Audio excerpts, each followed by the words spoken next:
আসসালামু আলাইকুম গাইস।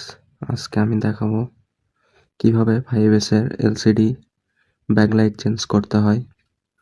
দেখেন, আমার কাছে একটা 5S এর এলসিডি আছে। এটাতে ব্যাকলাইটের সমস্যা। দেখেন, পানি ঢোকার কারণে এলসিডির অবস্থা দেখেন।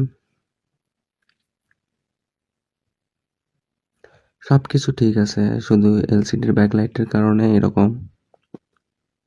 এই ব্যাকলাইটটা চেঞ্জ করে দিলেই সবকিছু ক্লিয়ার হয়ে যাবে। দেখেন আমি কিভাবে ব্যাকলাইটটা চেঞ্জ করি। আর একটা কথা না বললেই না, আমি আর কি নতুন ভিডিও করতেছি, ভয়েস দিতেও কেমন একটা লাগতেছে, মানে আনইজি ফিল হচ্ছে আর কি। আস্তে আস্তে অবশ্য ঠিক হয়ে যাবে। প্রথমে এই যে কানেক্টরটা দেখতেছেন ব্যাকলাইটের এই কানেক্টরটা খুলে নিতে হবে।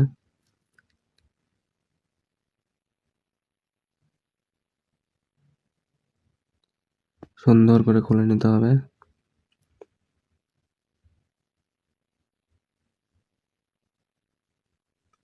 খোলা নেওয়া হয়ে গেলে হটগানে 250 হিট রেখে 1 মিনিটের মতন এক জায়গায় হিট না করে হাতটা মুভ করবেন। আস্তে আস্তে হিট করে নেবেন।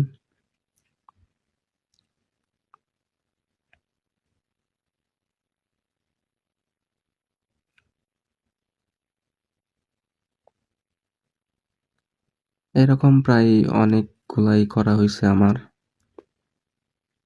মানে করতে করতে আর কি অভ্যস্ত হয়ে গেছি, মানে এক্সপার্ট হয়ে গেছি আর কি। এরপরেও নষ্ট হয় আমাদের থেকে, কারণ অনেকগুলো এলসিডি হয় কি আপনি পড়ে যায়, নষ্ট হয়ে থাকে আগের থেকেই, খোলার টাইমে আরো নষ্ট হয়ে যায়। আর হাতের কাজ সব সময় এক থাকে না, সেটা আপনারাও জানেন।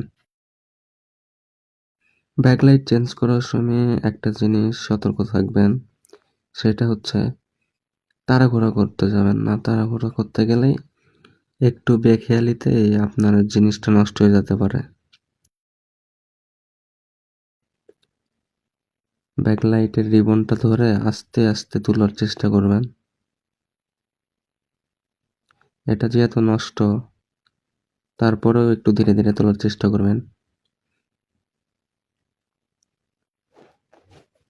এই যে আমার তোলা হয়ে গেছে, দেখেন কি অবস্থা। এই যে পানি ঢোকায় কি অবস্থা হয়েছে। এখন ওই যে সাইডে যে ব্যাকলাইটের আঠাগুলো আছে ওইটা তুলে নিব।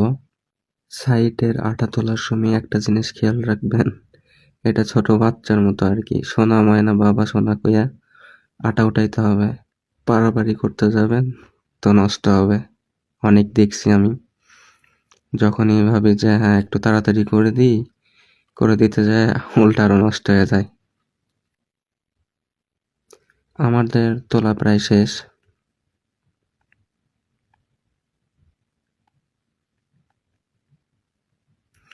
দেখছেন কি একটা অবস্থা।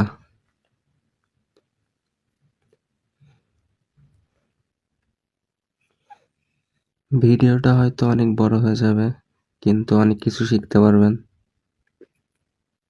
ধৈর্য সহকারে ভিডিওটা দেখেন।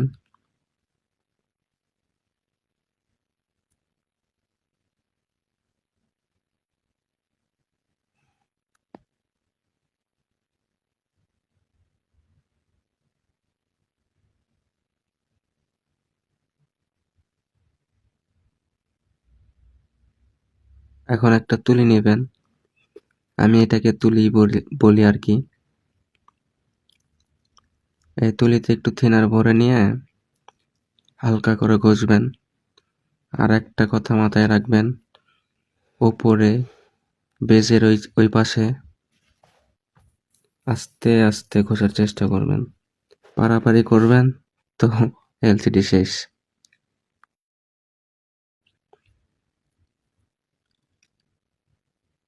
একটু আস্তে আস্তে আস্তে আস্তে ডলা দিয়ে এগুলো তুলবেন, ওয়াটার ড্যামেজের ফাঙ্গাসগুলা।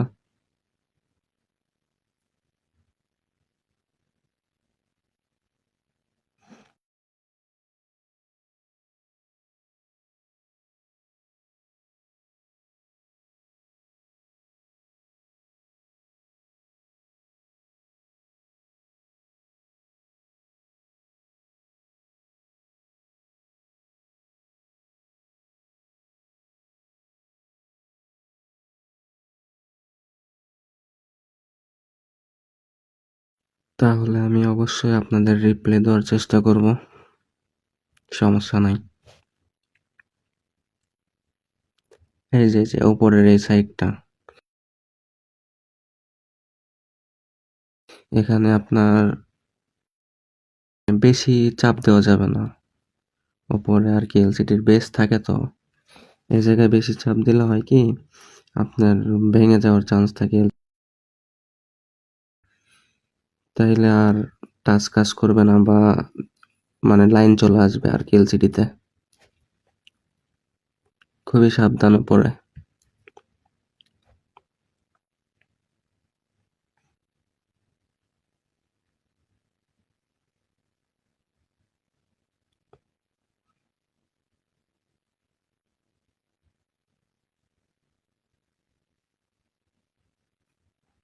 দেখেন প্রথম যখন খুলছিলাম কি ছিল, আর এখন কিরকম হয়ে গেছে, আয়নার মতন হয়ে গেছে।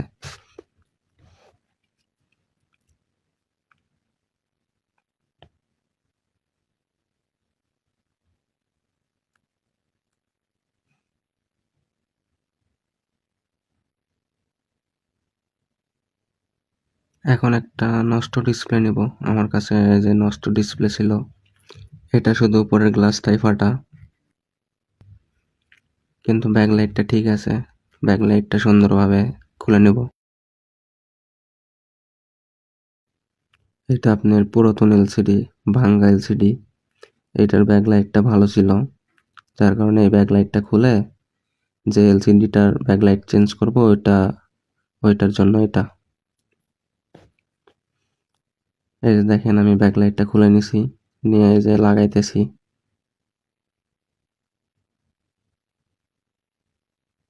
ব্যাকলাইট লাগানোর সময়ও সাবধান, উপরে চাপ দেবেন না ভুলেও। ভিডিওটা অনেক বড় হয়ে যাচ্ছে,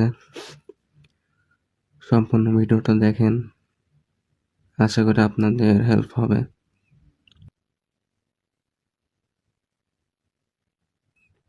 আর আমার কথা হয়তো আপনাদের বুঝতে একটু অসুবিধাও হইতে পারে, কারণ আমি নতুন। আস্তে আস্তে ঠিক হয়ে যাবে, সমস্যা নাই।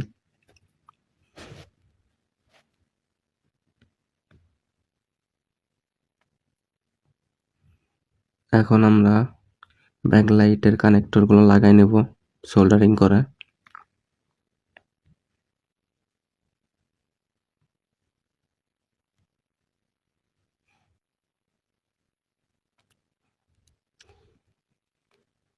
এরকম ব্যাকলাইট চেঞ্জ করা যায় 5S, 6, 6S, 6S plus, 7, 7 plus, 8, 8 plus.